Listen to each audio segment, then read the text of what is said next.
미국 시장은 대체적으로 상승 분위기 속에서 마무리가 됐습니다.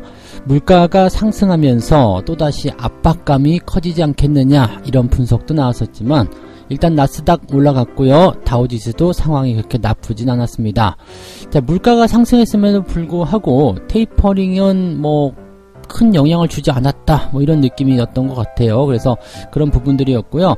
자, 이번에 FOMC 의사록 공개가 발표가 되면서 이제 11월 중반이나 아니면 12월 정도에 테이퍼링 진행하겠다 이런 것들 그냥 그대로 진행되는 모습이라서 시장에는 큰 영향을 주지 않았었던 것 같습니다. 자, 미국 상황들 자세하게 알아보도록 하겠고요. 자, 주가 방어에 연기금이 과연 나설 것인가 여기에 주목이 좀 되고 있습니다. 보통 이제 주가가 많이 하락세를 보이다 보면 이제 주가를 방어하기 위해서 연기금이 매수로 진입을 하는 그런 모습이 좀 나타나는데 최근 들어서면서 연기금의 매수세가 조금씩 보이고 있다라는 생각들을 좀 할 수가 있는 그런 포지션들이 나타나고 있죠. 그래서 자, 과연 연기금들이 매수로 들어올 수 있겠는가 또 조건은 어떤 것들이 있겠는가 좀 알아보도록 하겠고요. 자, 삼성전자 때문에 고민이 많으신 그런 투자자분들 굉장히 많으시던데요. 네, 공매도 연속적으로 1위에 올라가면서 삼성전자의 주가 하락세가 계속 나타나고 있습니다. 자, 6만 전자까지 떨어졌는데 증시가 올랐음에도 불구하고 삼성전자가 내리는 그런 모습이 나타나면서 걱정거리가 더 커지고 있습니다. 삼성전자 과연 6만 전자가 탈출 가능할 것인지 한번 알아보도록 하겠습니다.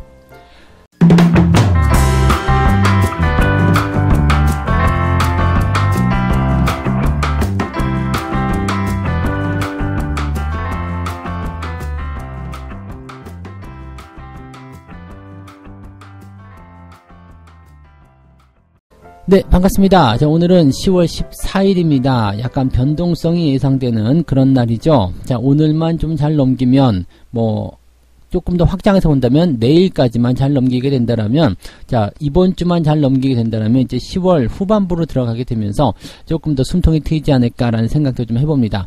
자, 매수가 일단은 들어와서 시장을 받쳐주긴 해야 되겠습니다만 시장에 나와 있는 재료들 일단은 주가에 어느 정도 많이 반영이 된 모습이기도 하고요. 또 그에 따라서 주가도 많이 하락한 모습이기 때문에 조금은 기대감을 가져볼 수 있지 않을까 생각을 좀 해봅니다.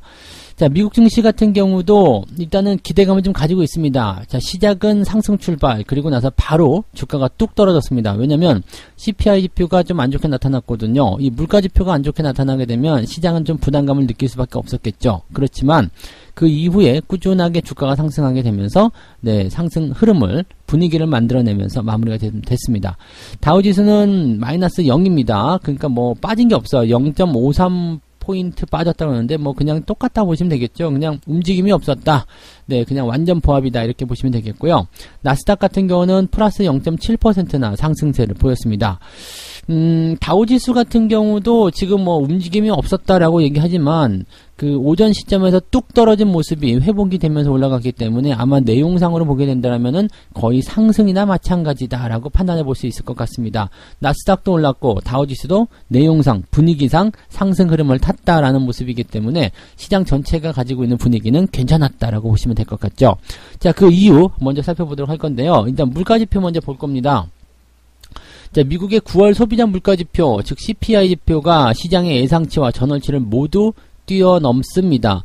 자, 물가 상승세가 지속되고 있다. 자, 인플레이션에 대한 우려감이 커질 수밖에 없는 상황이 좀 되는 거죠. 자, 9월에 CPI가 지난달보다 0.4% 오르고 지난해 같은 기간보다는 5.4% 올랐다. 전년 대비 상승률 5.4%는 일단 지난 6월달, 7월달에 기록한 것과 같은 수준이다. 이렇게 되어 있고요. 이게 2008년도 이후에 최고치라는 부분들을 계속 설명을 하고 있었던 부분입니다. 일단 예상했었던 부분들보다는 조금 더 올라가 있는 모습이에요. 그리고 변동성이 좀 크게 발생할 수 있었던 음식이나 에너지를 제외하고 나면 이제 근원 CPI라는 것이 남게 되는데 이 근원 CPI가 지난달보다 0.2% 상승했고 전년 대비로는 4% 올랐다. 이게 시장 예상치는 전월 대비 0.1%, 전년도 대비해서 4%였습니다. 그러니까 이 정도 올라왔으니까 월가 예상치는 각각 0.3에서 4%, 조금 오른 거예요. 조금 물가가 올랐다. 그러니까 물가의 상승폭이 그렇게 많지 않았다라는 부분들이 이제 첫 번째 안심권인 것 같고요. 그 다음에 뭐 바로 이어지는 어떤 그 테이퍼링이라든지 여기에 대한 영향력이 과연 크게 작용할 것인가. 물가가 올라가면 이제 인플레이션 압박이라든지 이런 게 나타나기 때문에 테이퍼링이 더 앞당겨지지 않겠느냐라고 얘기가 될 수 있겠지만 지금은 10월 달이거든요. 10월 달인데 뭐 테이퍼링 더 앞당겨 봤자 11월 아니겠습니까? 그러면 11월 달에 하겠다라고 일단은 시장에서 이야기를 하고 있는 상태인데 그래 뭐 앞당겨 11월이잖아 어차피 니들 할 거잖아. 이런 식의 투자자들의 어떤 인정 이런 것들이 들어가 있다는 얘기가 되겠죠. 그래서 물가지표는 이제 뭐 더 이상 악재로 작용할 만한 그런 포지션이 아닙니다. 그리고 물가가 뭐 안정세가 들어가든 안 들어가든 일단 테이퍼링 진행하겠다라고 얘기가 되어 있고 못을 박아놓은 상태인데 여기서 뭐 대단한 이슈가 나올 만한 포인트가 없다는 얘기가 되는 거죠. 그래서 물가지표가 시장의 악재로 작용하지 못했다라는 부분이 중요한 포지션이 좀 될 것 같고요. 자, 그러면 이제 의사록 한번 봐야 되겠죠. 연준에서 이제 발표한 의사록. 자, 이게 의사록이 나오면서 이제 테이퍼링에 대한 구체적인 사항들이 좀 나왔습니다. 연준 위원들이 자산 매입을 축소하는 테이퍼링을 11월 중순이나 12월 중순에 시작하는 방안을 논의했다. 뭐 달라진 게 없어요. 그러니까 11월 중순에 시작을 하게 된다라면 뭐 예상대로 되는 거고요. 만약에 12월 중순에 시작하게 된다라고 한다라면 예상보다 조금 나아진 거고요. 만약에 11월이나 12월에 안 하고 내년에 하자. 이럴 가능성은 거의 없겠습니다만, 네, 내년에 하자 그러면 더 좋아지는 거고요. 뭐 이렇게 되겠죠. 근데 어쨌건 테이퍼링은 진행이 된다. 빠르면 다음 달 중반부터 시작된다라고 되어 있고요. 자, 테이퍼링 방식은 매년 국채 100달러, 그 다음에 주택 저당증권 50억 달러를 줄여가는 방안이다라고 되어 있습니다. 그리고 내년 중반에 테이퍼링을 종료하는 쪽으로 한번 갑시다라고 이야기를 했습니다. 이게 내년도 중반에 테이퍼링을 종료하게 되면 이제 금리 인상에 대한 부분이 이제 부상하게 될 겁니다. 보통 테이퍼링은 1년 정도 해야 된다라고 되어 있지만 실질적으로 조금 더 빨리 종료가 될 수 있는 상황이 좀 된 거고요. 그럼 내년 중반 정도 한 7, 8월 정도에 중단이 된다라면 약간 시간 텀을 두고서 금리 인상 얘기가 나올 수 있겠죠. 그러면은 내년도 한 10월이나 11월 뭐 그것도 거의 비슷한 것 같아요. 내년도 하반기 연말 정도에 이제 미국이 금리 인상을 하게 될 수 있다라는 분위기가 나올 수 있기 때문에 그냥 예상했었던 대로 우리가 생각했었던 대로 물론 처음에 들었을 때는 그 부분이 이제 뭔가 좀 충격적인 상황이 좀 될 수도 있고 악재다라고 할 수 있었겠습니다만 이제는 뭐 다 알고 있는 내용이기도 하고 뭐 그렇게 진행이 된다. 뭐 그렇게 우리가 생각하고 있는 부분이잖아요. 그렇기 때문에 지금 그렇게 진행되냐?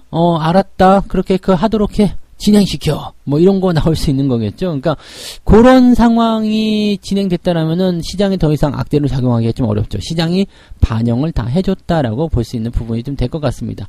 물론 이런 것들은 이제 뭐 시장에서는 달갑지 않게 받아들여야 되겠죠. 그래도 웬만하면 조금 더 해주지, 조금 더 지원해주지, 뭐 이런 생각은 할 수가 있었겠습니다만 어쨌건 테이퍼링이나 금리 인상은 경기가 상승함에 따라서 무조건 진행이 돼야 되는 부분인 것 같고요. 내년도 중반 정도 시점에서 이제 유동성이 완전히 끝난다라고 생각한다라면 이제 그 내용들도 이제 코로나 상황이 해소가 되는 그런 시점으로 우리가 볼 수도 있지 않을까라고 생각이 좀 듭니다. 그래서 뭐 그런 것들을 전부 다 고려했었던 내용들이 아니겠는가 생각이 됩니다. 자, 그래서 지금 시장에서는 악재라고 생각하기 좀 어려운 부분들이겠습니다만, 네, 원래 생각하고 있었던 어떤 우려감들이 그냥 현실적으로 진행되고 있다. 이 부분에 대한 내용들을 그냥 시장이 받아들이고 있다 보시면 되겠고요. 그것들을 이제 조절할 수 있는 그러한 제도들이 나왔지만 뭐 달라진 거 없네? 라는 생각을 일단 할 수밖에 없었다라고 생각하시면 되겠죠. 뭐 특이사항은 없었던 것 같습니다.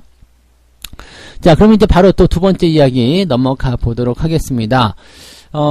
국내 증시가 계속적으로 떨어지는 그런 내용들이 나오다 보니까 방어하는 그런 움직임들이 좀 나올 수도 있지 않겠느냐 이런 얘기들 좀 나오는데요. 하락하고 있는 코스피를 좀 방어하면 어떻겠느냐, 연기금이 과연 들어올 수 있겠는가. 이제 또 연기금의 어떤 행보에 주목을 좀 하게 되죠. 연기금들은 사실 그동안 주가가 떨어질 때마다 방어했었던 역할들을 가장 먼저 실행했었던 부분 중에 하나입니다. 그래서 뭐 연기군이라는 그런 그 별명을 가지고 있기도 하고요. 지금 주가가 보통 한 10% 정도 하락세를 보이게 되면 매수가 좀 들어온단 말이에요. 그래서 주가가 급락세를 보였었던 시기들, 2008년도 금융위기, 뭐 이런 시기, 또는 뭐 코로나, 이런 시기에서도 이제 매수가 좀 들어왔었는데, 문제는 이제, 연기금들이 매도를 올해부터 계속적으로 해왔었다는 얘기예요. 얘네들이 이제 가장 먼저 진행이 됐습니다. 올해 연기금 매도가 나온 배경에는 저런 게 있었죠. 뭐 국내 주식 비중을 줄여야 되겠다. 그래가지고 주가가 많이 올랐기 때문에 우리는 국내 주식 비중을 줄이겠습니다. 뭐 이런 식으로 얘기가 좀 했었단 말이에요. 그래서 작년부터였던 것 같긴 한데 어쨌든 뭐 지속적으로 이렇게 계속 매도를 진행을 했었고요.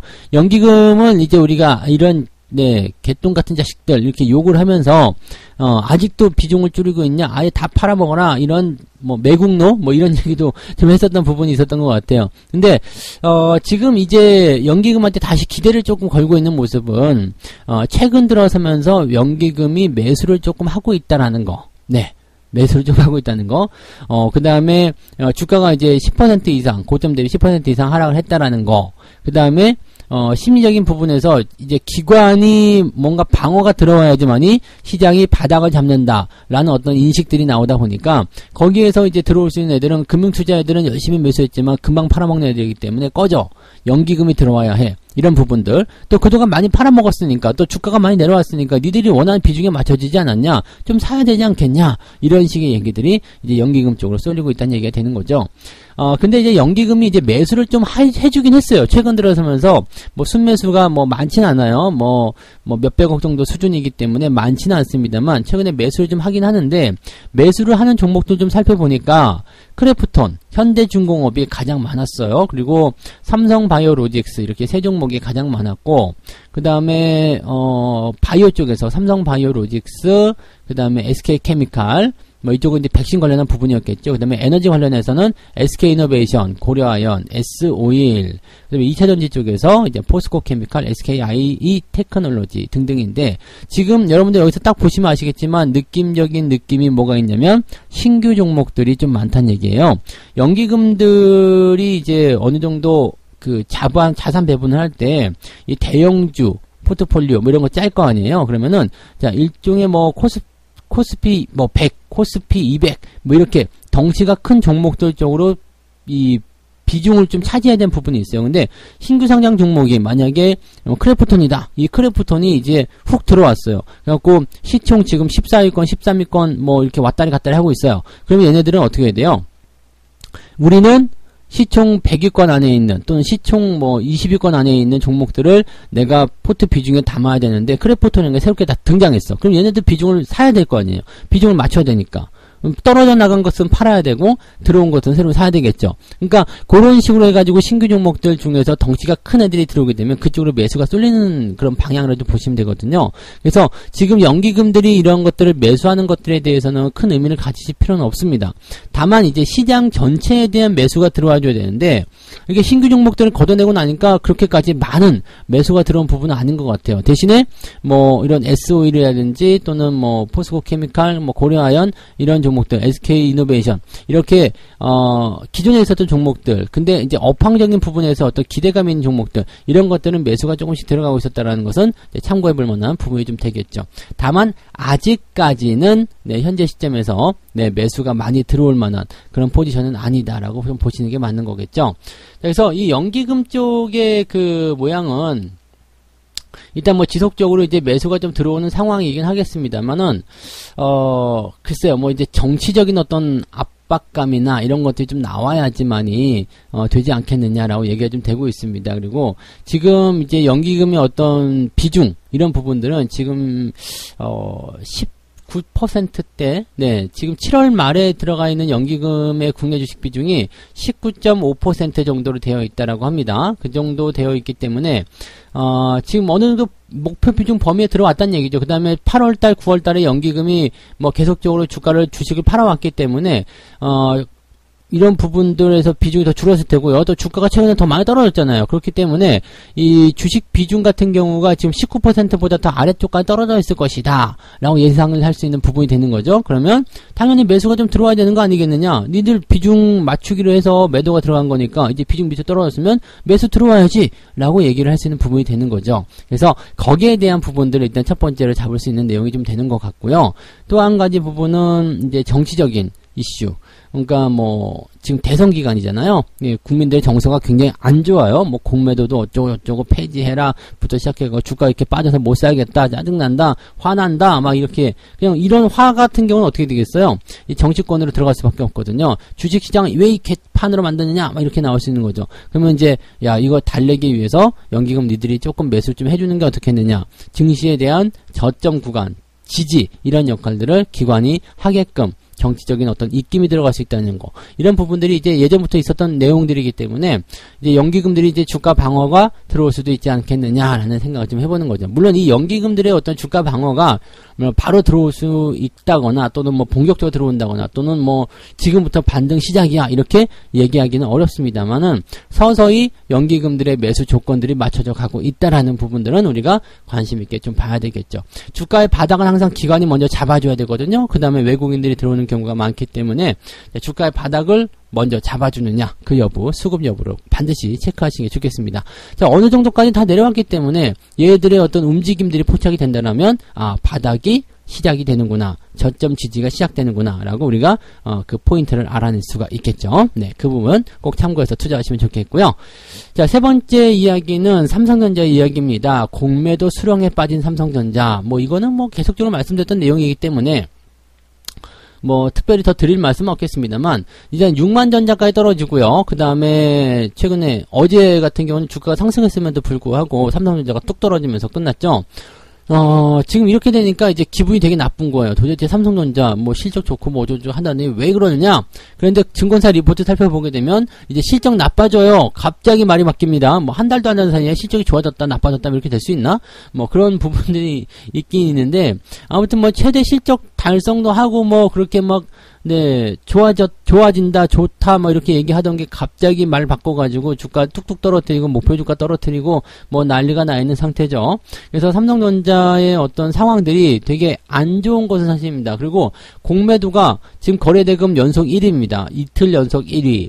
이건 뭐냐면, 지금, 이 삼성전자의 주식을 의도적으로 내리려고 하는 어떤 움직임을 보여주고 있다는 얘기죠. 공매도라는 부분들은 주가를 일부러 끌어내리는 거나 마찬가지입니다. 원래는 100이라는 그 덩어리가 있다 그러면 내가 가지고 있는 100을 갖다 팔면은 그냥 그 100만 받아주면 되는 거거든요. 그럼 100 나오는 것을 그냥 받아가면 그냥 시장에 대한 분위기는 뭐 떨어진 만큼 다 받았으니까 유지가 될 수 있는 상황인데 여기다가 플러스 알파로 공매도가 더 치고 들어오는 거예요. 예. 그러니까 받아주는 100이라는 물량보다도 더 많이 플러스 알파가 들어오기 때문에 주가가 더 많이 떨어질 수밖에 없는 상황이 좀 되는 거죠. 자, 이런 배경에는요, 일단은 개인들이 많이 들어가 있기 때문이다라고 볼 수밖에 없고요. 반대로 얘기하면 개인들의 물량을 뺏기 위한 이런 움직임이라고 볼 수밖에 없습니다. 자, 주가가 일단 하락하게 될 때 개인들에게 공포심을 실어주는 것 가장 첫 번째는 뭐냐면 네, 뉴스겠죠. 목표 주가 나빠져요. 앞으로 계속 안 좋아져요. 그 다음에 이익 둔화 계속돼요. 뭐 계속 삼성전자 목표 주가 나빠지니까 더 빠질 거예요. 우리도 팔고 있어요. 뭐 등등의 얘기를 계속 하고 있는 모습이긴 할 텐데 자, 그런 식으로 해서 주가가 이게 계속 떨어지고 있어요. 그러면 개인들 입장에서는 그냥 내가 빚을 내지 않았다 하더라도 삼성전자 들고 있으면 굉장히 불안하겠죠. 팔고 싶겠죠.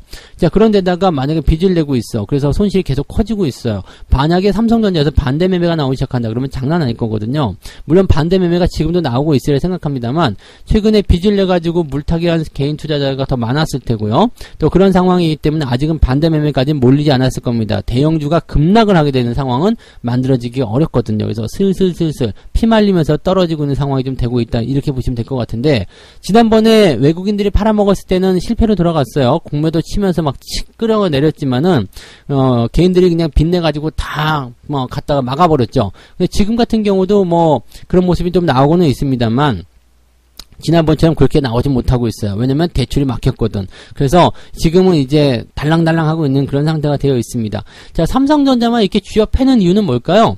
삼성전자를 쥐어패는 이유는 일단은 시장을 딱 제어하기에 너무 좋아요. 시장을 제어하기에 너무 좋고, 또 자기들이 삼성전자를 사야 될 수도 있어요. 왜냐면 이제 배당에 대한 부분도 당연히 있을 테고요. 그 다음에 삼성전자라는 부분들은 경기가 좋아질 때, 한국 증시가 상승하기 시작할 때 가장 그 근본이 될 수 있는 주도주 역할을 좀 할 수 있거든요.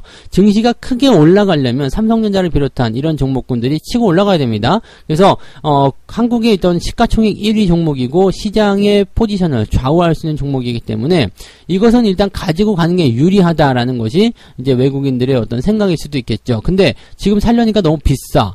개인들이 너무 많아. 이걸 어떻게 하면은 가격을 떨어뜨릴 수 있을까? 죽이자. 그 방법밖에 없겠죠. 죽여서 물량 다 쏟아져 나오면 거기 밑에서 내가 좀 사보자. 자, 물량을 받아준 건 누가 할 것인가? 외국인이 할 것인가? 아니겠죠. 기관이 가서 받아주겠죠.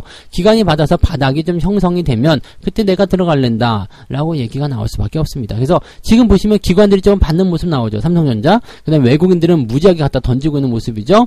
개인들 조금 받고 있습니다만 이게 받는 물량이 내가 받는 게 아니야 뭐 그렇게 나올 거예요. 내가 받고 싶어서 받는 게 아닐 수도 있고요. 아니면은 그냥 포지셔닝이 좀 다르게 생각이 되면 그렇게 생각하셔야 될 수도 있습니다. 그러니까, 이게 밑에다 대놓은 게 억지로 나한테 들어온다거나 그런 식으로 나올 수도 있겠죠. 울며 겨자 먹기로 매수가 들어가거나, 정말 저점 매수가 들어가는 부분도 있겠죠. 저 역시도 이제 삼성전자를 최근에 매수를 조금, 아주 소액을 해놓은 상황이기 때문에 상황을 보고 나서 저점이다 그러면 더 매수할 거거든요. 그러니까 그런 식으로 보고 있는 사람들도 있을 거고, 아니면은 이제 주가가 완전 떨어질 때까지 기다릴 거야. 그냥 에헴 하면서 기다리는 사람도 있을 거고, 그냥 물타기 계속하는 사람도 있을 거고, 아니면은 이것도 저것도 못하기 때문에 팔아먹는 사람, 등등 많겠죠. 근데 지금은 매도가 좀 압도적으로 많을 거예요. 개인들 물량이 계속 나올 수밖에 없는 상황이 좀 된 거고, 주가를 이렇게까지 떨어뜨리고 나면 개인들 물량이 우르르 튀어나올 때 어떻게 될까요? 밑에서부터 차곡차곡 개인들의 물량을 기관들부터 받기 시작할 것이다 라고 생각하시면 되겠죠. 삼성전자가 가지고 있는 부분은 그거예요. 6만 전자는 탈출할 수 있을까? 네, 탈출하게 될 겁니다. 언제가 될지는 모르지만 탈출하게 될 것이다. 여러분들 물량이 다 빠져서 완전히 피말린 상황이 벌어지면 그때쯤 되면은 탈출이 가능해지겠죠. 자, 그런 상황을 이제 더 만들어가는 건 뭐냐면 언론 뉴스. 자, 더 빠질 거예요, 더 나빠질 거예요 라고 뉴스가 나오면서 여러분들 마음을 흔들어낼 거고요. 또 한 가지, 지금 중소형주 쪽에서 빠딱빠딱 하면서 튀어나가는 애들이 있잖아요. 야, 삼성전자 들고서 이게 뭐 하는 짓이냐? 이게 주식 투자냐? 이게 투자냐? 이렇게 하면서 중소형주로 넘어가려고 하는 사람들이 늘어나겠죠. 삼성전자 버려! 자, 중소형주 급등주로 가자. 이렇게 얘기가 나올 건데, 그쪽으로 하면 또 거기가 상투거든요. 그러니까 상당히 이제 투자에 대해서 어려운 국면에 놓여 있다라고 볼 수도 있을 것 같긴 한데요. 그냥 자기 중심 잘 잡으시면 돼요. 어차피 지금까지 떨어진 삼성전자라면, 지금까지 들고 계셨다라면, 버틸 수 있다면 좀 버텨보시는 것이 더 유리하지 않겠는가 생각됩니다. 이왕 지금까지 떨어진 상황이라면, 이미 진작에 팔았어야 되죠. 저 같은 경우는 올해 봄, 지나가면서 매도를 다 쳤단 말이에요. 그때 수익률이 한 60% 정도 나왔었죠. 그때 다 팔아먹고 지금 이제 밑에서 바닥이 어디쯤일까 해서 조금씩 찔러보는 그런 단계로 들어가는 거죠. 그러니까 삼성전자에 장기 투자를 하더라도 무조건 들고 가겠다. 이런 거 덩어리로 사가지고 들고 가겠다. 이런 것들은 고점에서 사시면 절대 안 되고요. 밑에서 사셨을 경우에는 들고 가는 건 상관없어요. 근데 그럼에도 불구하고 매수에 대한 부분들은 매달 조금씩 나눠서 그냥 장기적으로 끌고 가는 첫 번째 방법이거나, 아니면 저처럼 이제 어느 정도 올라갔을 때 팔아먹고 밑에서 또 다시 그 팔아먹은 금액만큼 더 사거나, 아니면 그 물량보다 더 많이 사거나 해가지고 수량을 늘려가는 그런 장기 전략을 세우시는 게 가장 유리하다고 볼 수 있겠죠. 가만히 들고 가시려면 마음을 아주 그냥 독하게 먹어야 돼요. 그냥 이 금액만 박아놓고 끝낼 거야 라고 생각하시면 마음을 아주 독하게 먹으셔야 되고요. 그런 거 아니라면 매달 조금씩 매수하는 분할 매수로 장기적으로 가져가는 적금처럼 투자하는 그런 전략들이 가장 좋다라고 보시면 되는 거죠. 자, 어쨌건 간에 지금까지 이렇게 뚝 떨어져 버렸다면 지금부터는 매도보다는 이제 어디쯤에서 돌아설 것인가를 생각하시는 게 유리하지 않겠나 생각합니다. 지금 6만 전자까지 와서 많이 괴로우시죠? 그 괴로움이 바로 주가 반등에 또는 주가 대응에 대한 척도가 될 수 있습니다. 그래서 그 부분들을 참고하시면 되겠어요.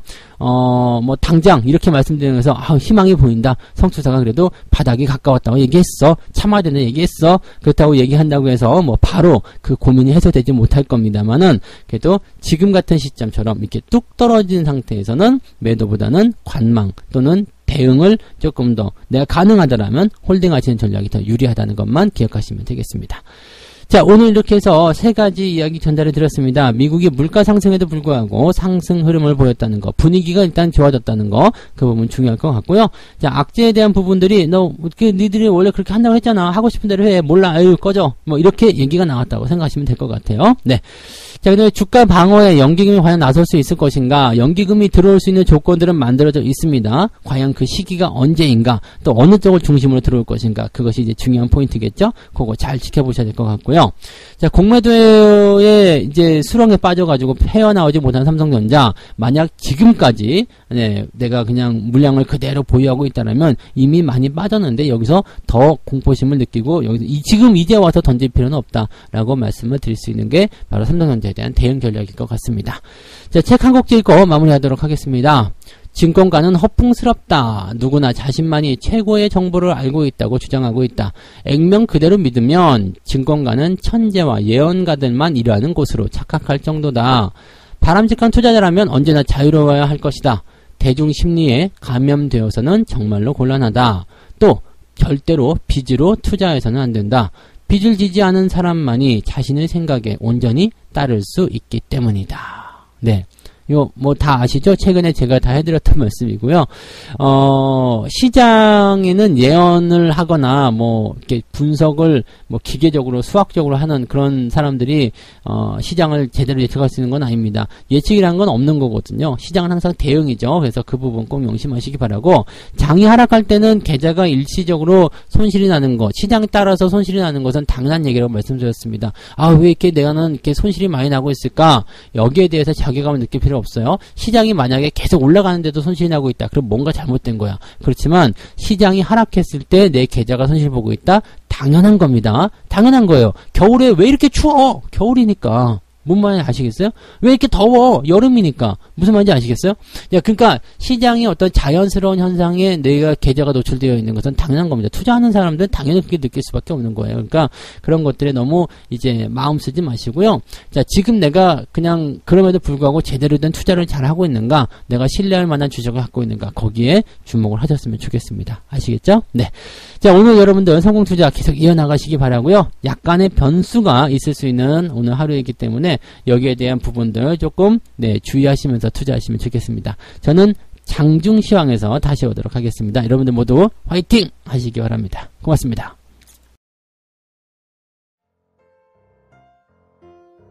본 방송에서 제공되는 모든 정보는 투자 판단의 참고 자료이며 투자의 최종 책임은 본 방송을 이용하는 본인에게 있습니다.